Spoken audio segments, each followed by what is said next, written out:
All right, well, welcome. It's good to see everybody, and it's always a good sign. This means that a football game is right around the corner. So once again, in all seriousness, I want to thank all of you for covering us.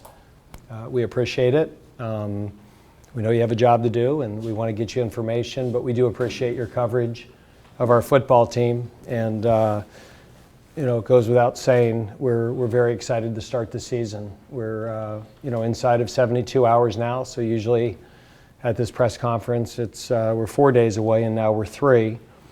And I'll first talk about Utah State, and then any questions you have about our team or the game. But to begin with, Utah State, they certainly have earned our respect. We have great respect for their program.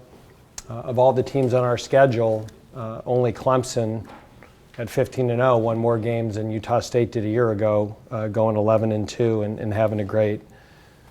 And a lot of times, maybe when there's a head coaching change, you would maybe hope for a little transition. This is a little different. In a lot of ways, the person who initially built the program and the architect of the program came back. So, Coach Anderson did a great job of building Utah State up, in the late, 2008, 9, 10, 11, that era, 12.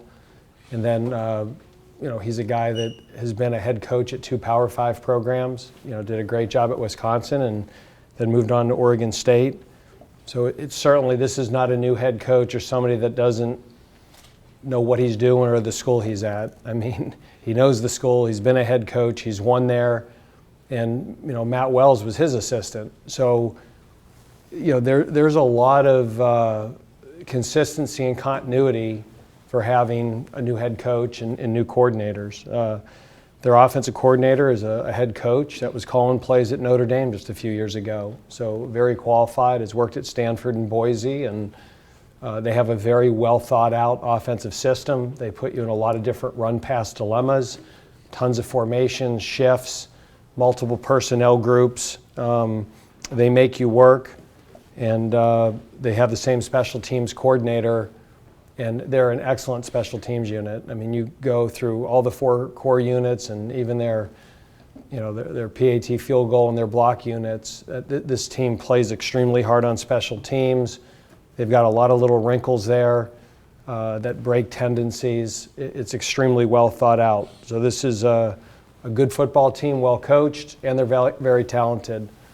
It certainly starts with their quarterback, who I guess they're promoting to be a Heisman candidate.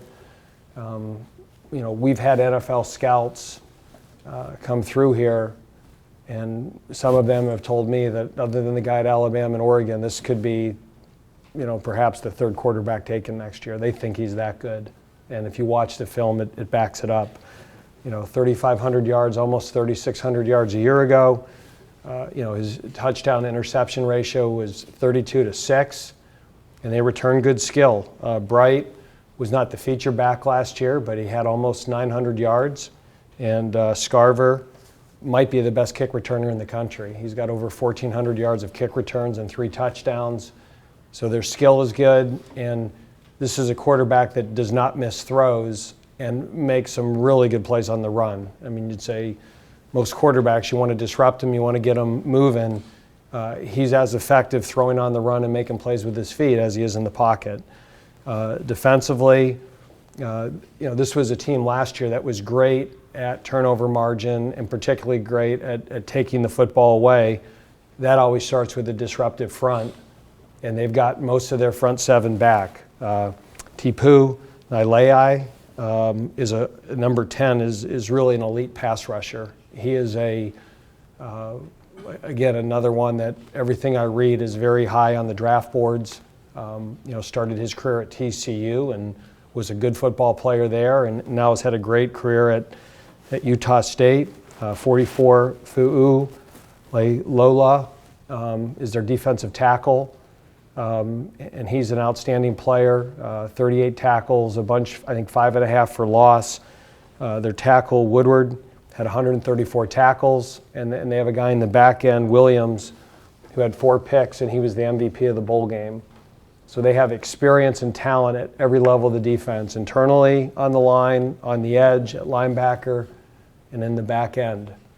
So, I'm sure, at times I maybe get accused of, kind of inflating what a team is. These guys won 11 games, and they got a Heisman Trophy candidate back at quarterback. They are a really good football team. So this, in my opinion, is probably the toughest opener we've had since I've been here in terms of the quality of the team. We're going to have to play very well, not turn the football over. We're not going to be able to afford to make big mistakes to be successful on Friday night. So this will be a great first test for us. Questions? You highlighted a little bit last week at the radio show, and I wanted to get your thoughts on opening with a team this good and what that's done for the team's focus level throughout even going back to the spring and the summer and now in August. I think at this stage in our program, I probably prefer it. I think where we were before, when we were really young and starting to build it, I think you almost wanted that first game to be that you could make some mistakes and still find a way to win and try to play a lot of players. I think with where we are now, I think opening up with a game like this is something that we can handle. The focus of preseason camp is much more intense and much more focused, for lack of a better word, when you open with a team that, you put them up. And guys, they won 11 games. They finished the season 21 in the country. Their only losses are to Michigan State and Boise State. They won 10 straight football games. Most of those were blowouts. They weren't even competitive games. And then they go to a bowl game and play an excellent North Texas State team, and it's a non-competitive blowout. So this isn't a team that won squeakers. Some of them were. Colorado State, I think, was a tight game. But for the most part, they didn't beat people. They blew people out. And, our players have played group of 5 teams, whether it be Tulane or Memphis or Temple, that have given us everything that we can handle. So there's no question there's a respect level for these guys. And, we have a player in the team that was there 5 years ago when they beat us in a non-competitive game. Dave, they had 22 interceptions last year. What do they do defensively to create that much turmoil? They rush the passer. They don't let a quarterback set his feet. They force the quarterback into off-balance throws, and they're good in the secondary. They will challenge you now, and they are really good up front, and they have depth. I mean, if you look at it, they have, a bunch of older guys, and even, some of their backups played against us 2 years ago. I mean, they've got 7 or 8 guys up front that have played, that are veterans.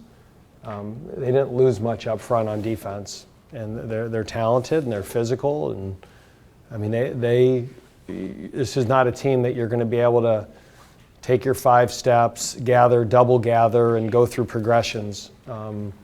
And I think turnovers, interceptions always start with the pass rush. It's always the secondary that gets credit for it. But teams that create picks, it's because they get pressure and, they force the quarterback to throw the ball before he wants. What about your guys? How do you feel about your young defensive line being able to put pressure on them? I mean, I like our defensive line. They're talented. I think we're playing, in the past we played young guys because we had nobody else. I think in this case we're playing young guys because they're good. And that's a big difference. I mean, Ja'Cory Johns has had an outstanding camp. Shamar McCollum is certainly not your typical freshman. Rondell Bothroyd was probably ready to play last year. Very many times we were close to taking the red shirt off of him and even got him in a few games. So those are the 3 younger guys. And Royce Francis just has a motor that he goes and goes and goes. So of that group, I feel they're ready to play. Now, they're going to make game 1 mistakes. I think we all saw that last Saturday, that game 1s, mistakes happen. This isn't pro football that there were 4 preseason games. This is the first game we're out there that they're keeping score and it counts. And game 1s are typically maybe a little sloppier games. We're certainly going to make some mistakes. You just hope it's not the ones that give up big plays. Dave, are there any distinctive characteristics to your defense under Lyle's leadership through the full camp compared to past years? I just think we're challenging throws a lot more in the perimeter. I believe there's a much better fundamental base to what we do. Just the amount of time that we have spent on tackling and block destruction and ball disruption. And I'm a big fan of playing defense and not defenses. That I think at times the way offensive football is today, that whatever you prepare for, they're going to show up and do something different. That you better be able to know what your base is and have some calls that the kids know what their job is, where the weakness of the coverage and the defense is, and how to react and play fast. So I'm certainly hoping that we'll get lined up quicker, have less misassignments, and overall just play faster. Continuing with Coach Hemphill, is your level of confidence coming into the season with the defense any different than your level of confidence last year coming into the season? Yeah, probably is. And when things go wrong, there's lots of reasons. It's never one person or one thing. But I think sometimes there's a tendency that as you build it and maybe have success, you get away from some of your core beliefs. And I just think we moved in a direction that I wasn't real comfortable with. And I feel that we're kind of back on track. And that doesn't mean we're going to be number one in the ACC in defense or shut people out. But the process of how we install a defense and how we game plan, I'm just a lot more comfortable with where we are with that now than I was a year ago. And, part of it is Lyle is somebody who kind of indirectly came up in this system. When Dave Cohn and I put the defense together at Fordham 20 years ago. And then, Dave and Mike Elko then worked for me when Dave left. And, Lyle worked for Mike Elko and Dave at Hofstra. And there's a systematic approach and a process to how we install, how we teach things. And Lyle certainly has his own personality and his unique way of doing things, but it's within a system that I'm just more familiar and more comfortable with. It doesn't mean it's better than other systems, but it's something that I'm comfortable with, and because of that, my confidence level's higher. When something goes wrong, I know what went wrong. And I don't like it when things go wrong, and it takes till the next day watching the film before anybody can tell you. From a depth chart perspective, I don't see Ja'Cory Roberson, and who has kickoff duties? Kickoff return? Yeah. No, kickoff. Skiba's going to kick off. So he won the kickoff job, and Murph is the backup to everything: punter, kicker, field goal, and at some point, we'd love to get him in there. Ja'Cory had a shoulder injury in practice that he's out this week, and maybe questionable for Rice and probable for the following week. So that's just going to be a kind of a day-by-day thing. I'd be shocked if we have him this week. I'd say he's out, and there's a small chance we could have him for Rice, but we'll just see how that progresses. Same designation for Tyler Williams with out this week and questionable for Rice. He's probably right on that same track. I would say that with both of those guys, we're optimistic for week 3, kind of hoping for week 2, and out for week 1. Dave, do the 3 Friday night starts, or to start the season on Fridays, does that complicate things in any way for you? Maybe not in game planning, but under normal circumstances, you would be doing something else. Not when they're the openers. So you know how we are. We're all a little bit OCD-ish with schedules as football coaches. And so because it's Friday, Friday, Friday, we just treat it like it's Saturday, Saturday, Saturday, and week 4 you get an extra day. So we'll give the kids an extra day off. I think it's more of a problem when you go from Saturday to Thursday to Friday in the middle of the season. I mean, football is definitely a sport that there's a rhythm and a plan to every day.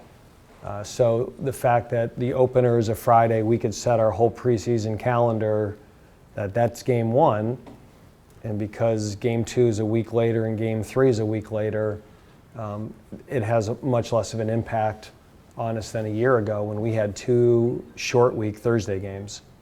That was not fun. I'd prefer to play Saturdays. I'd even on the opener prefer to play Thursday. But we make these agreements and we certainly benefit from them in a lot of different ways. And this is our part of the agreement and the obligation. So, I'm not going to get on a pulpit and say we shouldn't be doing this. That, I think we all know what we agreed to, and, part of an agreement is you got to live up your end of it. And if that means that people want Wake Forest to be on national TV on Friday nights, I look at that as a good problem. 4 years ago, they weren't asking us to play on Friday nights. On that note, there's been a push to try and sell out this game Friday night. I remember you said during camp to your team when you were breaking down, 4 years ago they used to say, run by, you guys suck. Now they say, go Deeks. You heard that? You weren't supposed to. That was off the record. I'm sorry, that was off the record. Okay. But how have you noticed the following for Wake football evolve in the last 3 years as you try to maybe have a fourth? It's definitely gotten better. I think from what I'm hearing, this is the most tickets we've sold for a home opener in a lot of years. But I don't think any of us in the football program or the athletic department or the ticket office are going to be satisfied until every game's sold out. So it's like our program. We're better, we're improved, but we're not where we want to be. And part of where our program wants to be is we fill that place out every single week. And it's based on who we are, not necessarily who we play. But I really appreciate the efforts of our ticket office, our marketing department, our athletic director. I mean, there's been a clear intentional message of promoting this game. If you guys notice my pen. And we appreciate that, and our team appreciates that. As a matter of fact, today, we had all the staff from the ticket office at our practice, and we had them break it down at the end, and our team thanked them for what they did. So we're not quite at a sellout, but we're getting close, and hopefully this, a good home crowd helps get our season off to a good start. And then how important is it to actually get off to a good start once the clock starts winding? And That's the most important part for me. But, I mean, it's an opener. Of my 20th opener. You see it all. And, you in the openers, you expect the unexpected. And you hope that whatever happens, there's a maturity that we haven't had in the past, that whatever it is, hey, we keep playing and we rock and roll. So, we have, I think, 23 players in our 2D, but this is their 4th or 5th year in the program. I don't know if that's the oldest we've been since I've been here. It certainly feels like it. And these guys have played a lot of football. Now, we've got some young guys mixed in there, but that's a good thing. I think you always want to be, at least at Wake Forest, a veteran-based team, that if young, talented freshmen come in, they're good enough to help you. The culture of the program and the leadership allow those guys to contribute. So we've got 5 first-year freshmen that are going to be playing, and we've got 23 guys in their 4th and 5th year. That to me is a really good mix. Dave, I noticed for Utah State, one of the places they are young is on the offensive line. They're on the 2D. They're starting 2 redshirt freshmen. It's also, in a way, you're kind of a little bit young too, is on the defensive line. How do you see that matchup playing out? And kind of, you say Jordan Love likes to make plays on his feet. What's kind of the goal then? You still want to get pressure. Yeah, I mean, you want to disrupt him and not let him get comfortable, and we certainly don't want him to have a comfortable pocket, because if he gets comfortable back there, it's over. He does not miss throws, and he especially doesn't miss deep throws. I mean, this isn't going to be a game that we get beat on a double move and then the quarterback throws it out of bounds or overthrows the guy by 20 yards. The way he throws a deep ball, the way he gets on his toes, it is so smooth and beautiful. I mean, if we weren't playing him, I really would enjoy watching the film. And mechanically, the way he transfers weight, and he's a good athlete. But obviously you can never allow a quarterback like that to get comfortable, and if he does, it'll be a long night for us. Do you remember having those impressions when he came here 2 years ago and checked in as a freshman? No, he kind of got in late, and Yeah. at that point we had a good lead. So this game has yet to be competitive. I mean, 5 years ago they got us really good, and 2 years ago we got them pretty good. But I think, honestly, this is probably the best the two teams have been. I think this is the best version of Utah State that we've seen, and I'm hoping this will be the best version of Wake Forest that they've seen.